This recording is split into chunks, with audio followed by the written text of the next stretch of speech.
Hello friend, आप सभी का हमारे यूट्यूब चैनल पर स्वागत है।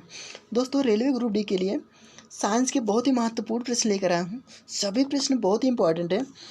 चलिए पहला क्वेश्चन देखिए सभी प्रश्न में 4 विकल्प दिए हैं। आपको जो भी आंसर सही लग रहा है उस पर टिक करते चलिएगा और लास्ट में ये देखिएगा कितना क्वेश्चन आपका सही जा रहा है। पहला क्वेश्चन है, सौर विकिरण का मापन किया जाता है। आंसर नंबर इसमें कौन सा सही हो जाएगा? आंसर नंबर इसमें बी से हो जाएगा पायरोमीटर। देखिए पायरोमीटर की बात तो आई है, इसमें जितने भी फैक्ट है उसको भी नोट करते चलिएगा। पायरोमीटर की खोज किसने की थी? फैराडे ने की थी। ठीक है, पायरोमीटर को और किस नाम से जाना जाता है? इंफ्रारेड थर्मामीटर के नाम से जाना जाता है, या विकिरण थर्मामीटर के नाम से जाना जाता है, या गैर संपर्क थर्मामीटर के नाम से जाना जाता है। अच्छा, ये पायरोमीटर का उपयोग कैसे किया जाता है? जो सूर्य से आने वाली प्रकाश की किरणें होंगी, किसी बस के सतह पर टकराएंगी, वहाँ पर पायरोमीटर रख दिया जाएगा। पायरोमीटर वहाँ का तापमान नाप के बता देता है। ठीक है, इस तरीके से इसका उपयोग किया जाता है। पायरोमीटर का उपयोग कैसे किया जाता है? बैरोमीटर का उपयोग जो है ना वायुमंडल में दाब नापने के लिए किया जाता है। मैनोमीटर की बात आई है। मैनोमीटर ये दाब की सबसे छोटी यूनिट होती है, इसलिए मैनोमीटर का उपयोग दाब जहाँ पर सबसे न्यूनतम दाब को नापने के लिए किया जाता है। ठीक है, चलिए अगला क्वेश्चन देखिए, बहुत इंपॉर्टेंट प्रश्न है सभी। कौन सा रंग अधिकतम ऊर्जा रखता है? आंसर नंबर इसमें कौन सा सही हो जाएगा? देखिए आंसर नीचे लिख दिया गया है, बैंगनी रंग का प्रकाश। ये तो हो गया। अब इसमें और भी फैक्ट हैं, उसको भी ध्यान से देखते चलिएगा और नोट करते चलिएगा। बैंगनी रंग का प्रकाश का तरंगदैर्घ्य सबसे अधिकतम ऊर्जा तो रखता ही है, लेकिन उसमें सबसे न्यूनतम तरंगदैर्घ्य भी होता है। ये पॉइंट नोट करते चलिएगा। लाल रंग के प्रकाश में सबसे अधिकतम तरंगदैर्घ्य होता है, लेकिन इसमें सबसे कम ऊर्जा रहता है। चलिए अगला क्वेश्चन देखिए, लंबाई की सबसे छोटी इकाई क्या होती है? आंसर नंबर इसमें हो जाएगा बी सही हो जाएगा, फर्मी मीटर। अब एक फर्मी मीटर बराबर होता है 10⁻⁻15 मीटर के बराबर होता है। अब देखो और भी जितने भी ऑप्शन है उसको भी देख लीजिए। एक माइक्रो बराबर होता है 10⁻⁻6 मीटर के बराबर होता है। ठीक है, और देखो और भी होता है नैनोमीटर 10⁻⁻9 मीटर के बराबर होता है। ये होता है। चलिए अगला क्वेश्चन देखिए, हीटर में किस धातु का तार बना होता है? ऑप्शन नंबर इसमें कौन सा सही हो जाएगा? जो हीटर होता है इसमें नाइक्रोम धातु का तार बना होता है। अच्छा, ये हीटर में नाइक्रोम का ही उपयोग क्यों किया जाता है? क्योंकि इसका गलनांक जो है सबसे अधिकतम होता है, इसका प्रतिरोध भी सबसे अधिकतम होता है, और ये जो है ना 80% निकेल से बना होता है। जो नाइक्रोम है 80% निकेल से बना होता है और 20% क्रोमियम से बना होता है। इन दोनों को मिला करके नाइक्रोम का निर्माण किया जाता है। और भी तार का उपयोग क्यों नहीं किया जाता है? क्योंकि जो है ना नाइक्रोम का ये इसका गलनांक जो है सबसे अधिकतम होता है। ये जल्दी गलता नहीं है, क्योंकि ये ऑक्सीकृत भी नहीं होता है और धातु है इससे पहले ही गल जाते हैं। ठीक है, चलिए अगला क्वेश्चन देखिए, सर्वप्रथम मिसाइल को किसने बनाया था? ऑप्शन नंबर इसमें कौन सा सही हो जाएगा? ऑप्शन नंबर इसमें बी से हो जाएगा, वार्नर वान ब्रोन ने बनाया था। ये जर्मन के वैज्ञानिक थे। इन्होंने कौन सी मिसाइल बनाई थी? B-2 रॉकेट बनाई थी। ये दूसरे विश्व युद्ध में इसका उपयोग किया भी गया था। ठीक है, B-2 रॉकेट बनाई थी। अच्छा, जर्मनी ने द्वितीय विश्व युद्ध में इसका उपयोग किया था, किस देश के खिलाफ किया था? आप लोग कमेंट बॉक्स में लिख के बताइएगा। अब देखो इनके साथ और एक वैज्ञानिक थे, उनका नाम था वाल्टर डार्न बार्गर। ठीक है, अब देखो जे थॉम्सन की बात आई है, इन्होंने इलेक्ट्रॉन की खोज की थी। एडवर्ड टेलर ने हाइड्रोजन बम बनाया था सबसे पहले, और एडवर्ड टेलर ने बहुत सारे काम किए थे। देखो एडवर्ड टेलर को ना कार्यात्मक सिद्धांत का अग्रदूत कहा जाता है, और एडवर्ड टेलर ने जो फर्मी का सिद्धांत आया था ना उसमें अपना योगदान दिया था। देखो अगला क्वेश्चन देखो, बहुत ही अच्छा क्वेश्चन है। गुरुत्वाकर्षण सिद्धांत किसके द्वारा दिया गया था? ये तो सबको ही पता होगा। आंसर नंबर इसमें ए सही हो जाएगा। सर आइजैक न्यूटन ने, इन्होंने गति का भी सिद्धांत दिया था। देखो चार्ल्स बेबेज की बात आई है। चार्ल्स बेबेज को कंप्यूटर का पिता भी कहा जाता है। आइंस्टीन की बात आई है। एल्बर्ट आइंस्टीन, इन्होंने सापेक्षता का सिद्धांत दिया था एल्बर्ट आइंस्टीन ने। और एल्बर्ट आइंस्टीन ने द्रव्यमान ऊर्जा समीकरण दिया था। कौन सा? E बराबर mc²। ठीक है, E बराबर mc² दिया था। और इन्हें 1921 में प्रकाश विद्युत उत्सर्जन की खोज के लिए नोबेल पुरस्कार भी दिया गया था। चलिए अगला क्वेश्चन देखिए, बहुत इंपॉर्टेंट क्वेश्चन है। पॉजिट्रॉन के आविष्कारक थे। पॉजिट्रॉन के आविष्कारक कौन थे? आंसर नंबर इसमें हो जाएगा बी से हो जाएगा एंडरसन। एंडरसन पॉजिट्रॉन के आविष्कारक थे। देखिए और भी जितने भी ऑप्शन है उसको भी देखते चलिएगा। विलियम चैडविक आपको पता ही होगा, इन्होंने न्यूट्रॉन की खोज की थी। रदरफोर्ड ने प्रोटॉन के साथ साथ उसके नाभिक की भी खोज की थी। और देखो चार्ल्स बेबेज की बात आई है, इन्हें कंप्यूटर का पिता भी कहा जाता है। चलिए अगला क्वेश्चन देखिए, क्यूरी किसकी इकाई है? क्यूरी रेडियोधर्मिता की इकाई है। ऑप्शन नंबर इसमें डी सही हो जाएगा। रेडियोधर्मिता की इकाई क्यूरी होती है। तापमान की इकाई टेम्परेचर जो होता है ना, तापमान की इकाई डिग्री सेल्सियस होती है। लंबाई की इकाई मीटर होती है। ऊष्मा कैलोरी में नापा जाता है। ठीक है, चलिए अगला क्वेश्चन देखिए,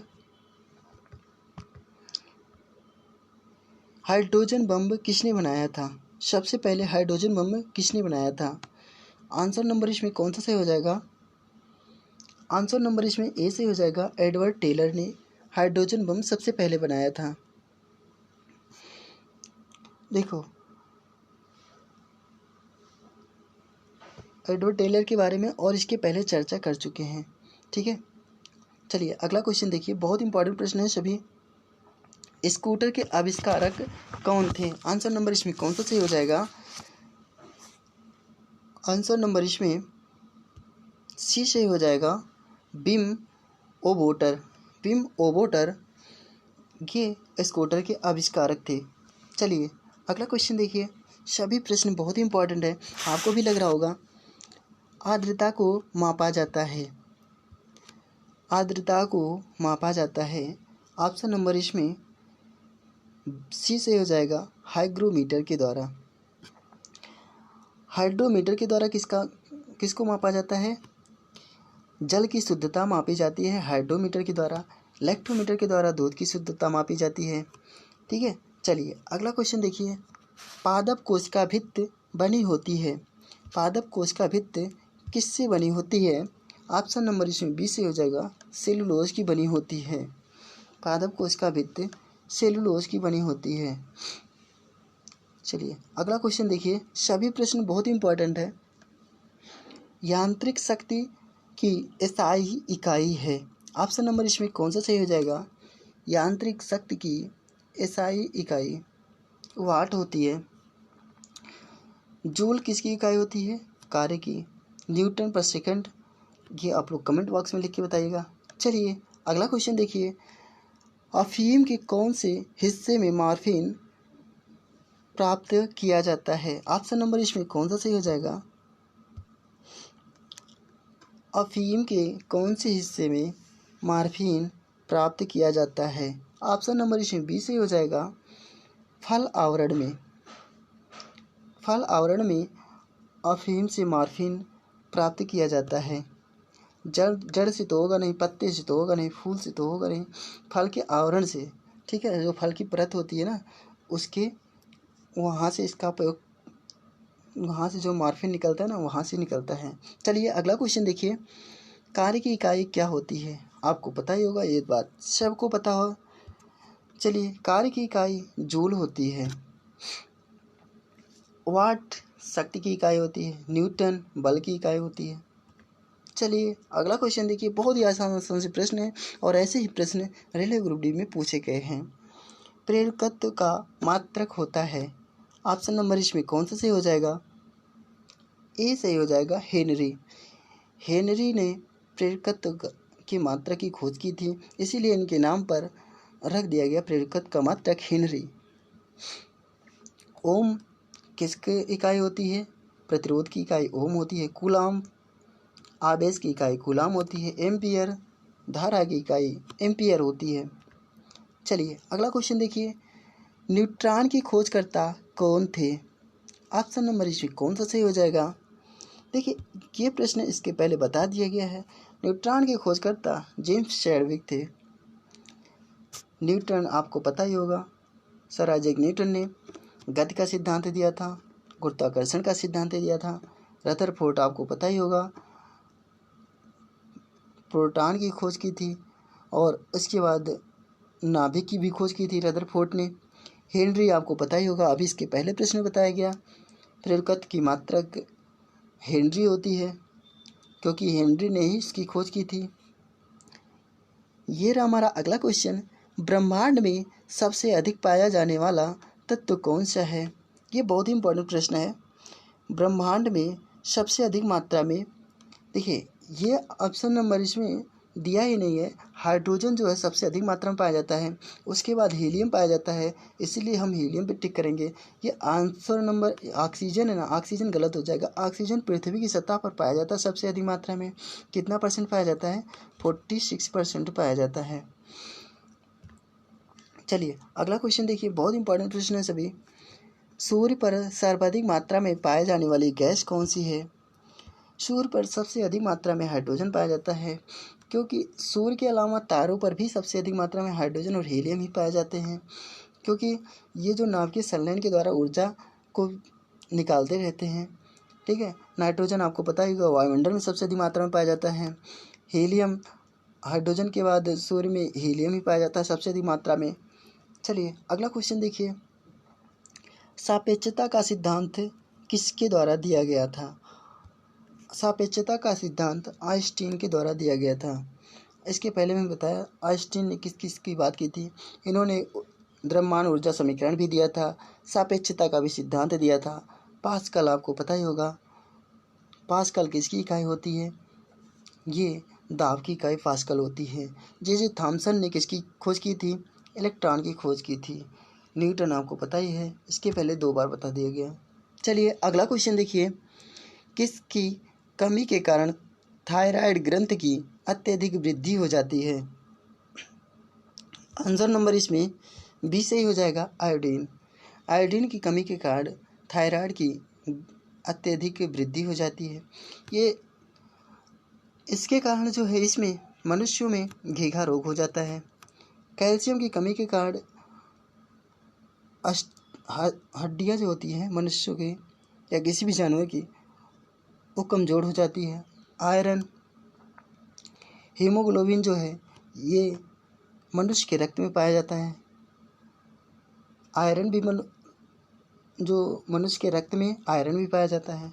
ठीक है, चलिए अगला क्वेश्चन देखिए, साइटोलॉजी संबंधित है। साइटोलॉजी किससे संबंधित है? ऑप्शन नंबर इसमें बी से हो जाएगा, कोशिका के अध्ययन से साइटोलॉजी किया जाता है। फलों का अध्ययन किससे संबंधित है? देखिए फसलों का अध्ययन किससे संबंधित है? फसलों लिखा है, फलों नहीं। ठीक है, फसलों का अध्ययन एग्रोनॉमी कहलाता है। पक्षियों का अध्ययन एर्निथोलॉजी। पौधों के अध्ययन को किससे संबंधित है? मापोलॉजी के नाम से जाना जाता है पौधों के अध्ययन को। ठीक है, चलिए अगला क्वेश्चन देखिए, एथलीट फुट रोग का कारण होता है। एथलीट के जो धावक होते हैं उनके पैरों में जो रोग होता है वो कवक के कारण होता है। ऑप्शन नंबर इसमें ए सही हो जाएगा, कवक। अच्छा, जीवाणु से होने वाले रोग कौन कौन से हैं? सभी रोगों को नाम एक बार देख लीजिए, जितने भी रोग हैं, कुछ जो इम्पोर्टेंट है उसको देखिए। बहुत सारे रोग होते हैं, हैजा हो गया, ये सब जीवाणु से होते हैं। हैजा हो गया, मियादी बुखार हो गया, निमोनिया हो गया, तपेदी हो गया, क्षय रोग हो गया, प्लेग, ये सब जीवाणु से होने वाले रोग हैं। वायरस से होने वाले रोग कौन कौन से हैं? रेबीज, सर्दी जुकाम, मलेरिया, डेंगू, चिकन पॉक्स, खसरा, HIV, एड्स, ये जैसी बहुत सी बीमारियां हैं प्रोटोजोआ से होने वाली बीमारियाँ कौन कौन सी हैं? प्रोटोजोआ से पेचिस पड़ता है, पेचिस हो गया, मलेरिया हो गया, टाइफाइड हो गया, हेपेटाइटिस ए हो गया, चिकन पॉक्स, ये सब प्रोटोजोआ से होने वाले रोग हैं। चलिए अगला क्वेश्चन देखिए, विटामिन ए मानव शरीर के किस अंग में संग्रहित होता है? ऑप्शन नंबर इसमें कौन सा सही हो जाएगा? सी सही हो जाएगा, लीवर में। लीवर में विटामिन ए मनुष्यों के शरीर में संग्रहित रहता है। चलिए अगला क्वेश्चन देखिए, विकास के सिद्धांत का जनक किसे कहा जाता है? ऑप्शन नंबर इसमें बी से हो जाएगा, डार्विन को। डार्विन को विकास के सिद्धांत का जनक कहा जाता है। चलिए अगला क्वेश्चन, न्यूटन के बारे में बता दिया गया, केल्विन के बारे में और थॉमस के बारे में बता दिया गया, सभी के बारे में। चलिए अगला क्वेश्चन देखिए, ये लास्ट क्वेश्चन है, दुनिया का सबसे लंबा पौधा कौन सा है? ऑप्शन नंबर इसमें कौन सा सही हो जाएगा? देखिए इस ऑप्शन के हिसाब से आंसर नंबर इसमें बी सही हो जाएगा, सी सही हो जाएगा, यूकेलिप्टस। ठीक है, आज के लिए इतना ही। देखिए सभी प्रश्न आप लोगों को पता होगा, सभी लोग लगाए होंगे, कितना आंसर सही जा रहा है कितना नहीं, आप लोग देखते चलिएगा। ठीक है, चलिए नेक्स्ट वीडियो में हम फिर मिलेंगे, तब तक के लिए नमस्कार।